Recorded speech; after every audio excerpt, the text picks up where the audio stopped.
大家好，我叫何非凡. Hi everyone, my name is Anthony. Today we're going to look at resultative complements, which is a really important and interesting grammar pattern in Chinese.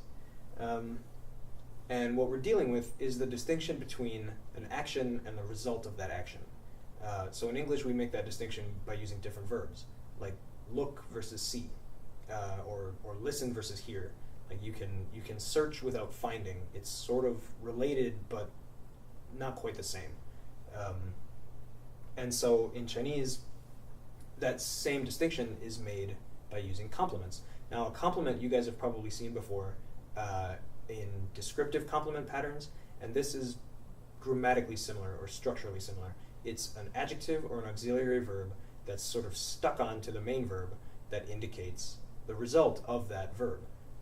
So something like 找, meaning to search, can take a complement 到, meaning like to arrive at. So 找到 means to find or to search successfully.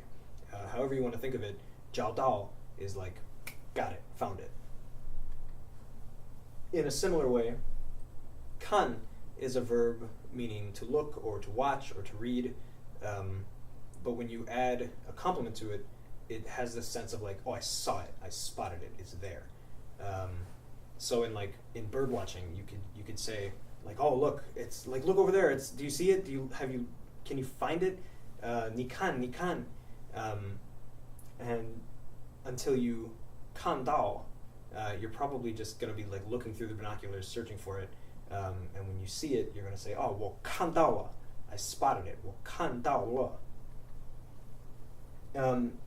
Another way to think of it is that a verb like 看 or 找 or 听 is something that you can do for a period of time. It's a verb that has duration, whereas that verb paired with a complement is like an instant, like it's a successful action or the result of a successful action.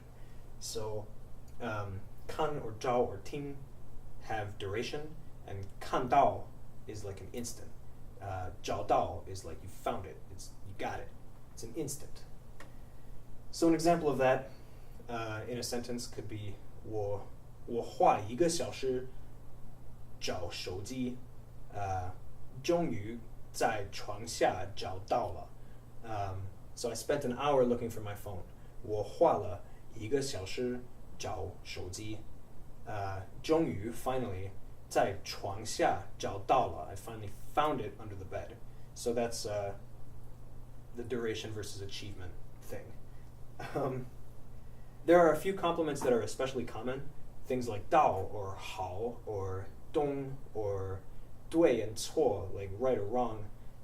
完 is a common one, meaning complete. But obviously these aren't the only ones. Quick note about negating resultative complements. You want to say 没 or 没有 because that indicates that something hasn't happened yet. So 对不起，我没听清楚. I didn't hear clearly. 请再说一次. Please say it again. Or 这个字你还没写对. 你还没, you still haven't. 写对. 写对 is the verb complement meaning write correctly. The result of writing is that it's correct. And in a negative sentence, you don't want to use 了. So, moving on.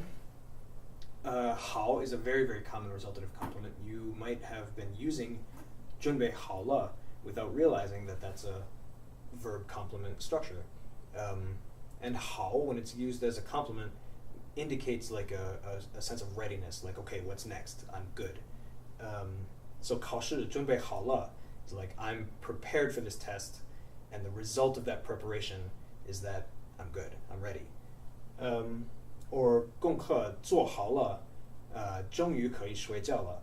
My homework is done, it's 做好了, and now I can sleep. Or buying plane tickets. You could say 飞机票买好了. And so it's like, oh, I got the tickets, we're good to go, what's next? 买好了. Similarly, 卖完了 is sold out. 完 means complete. So when you sell such that the result is complete, you don't have any left. You're sold out.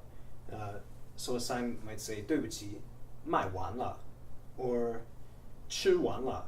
The result of eating is that there's none left. And actually, this sentence 功课做好了, you could also say 做完了, like it's totally done. And the difference there is pretty subtle. We got a few more examples. 洗干净, wash clean.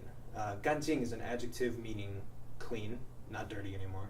And 洗 is just a verb that means wash, like in 洗澡, shower. It's the same 洗. So a sentence like 把衣服洗干净, or 洗干净了, is something like make the clothes washed clean. I don't know if you guys have seen the ba pattern yet, and if not, that's okay. But the point here is that 干净 is a direct result of the verb, and so it sort of just gets stuck on there. It's really easy if you get used to it. 洗干净 is just wash clean.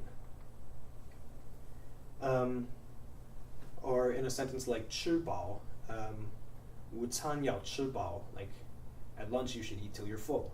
吃饱 is exactly that, eating such that the result of it is that you're full.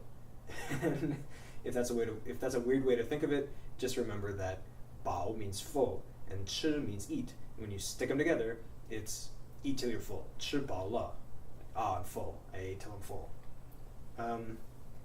So, to sum up, this is a really important and interesting structure that is sort of strange to get used to at first, but once you do, it's really simple. It's a complement that's like an adjective or an auxiliary verb that's just stuck onto the main verb, and it indicates the result of that action. And remember, to negate it, you want to use may instead of bu. But that's all there is to it. So, 再见.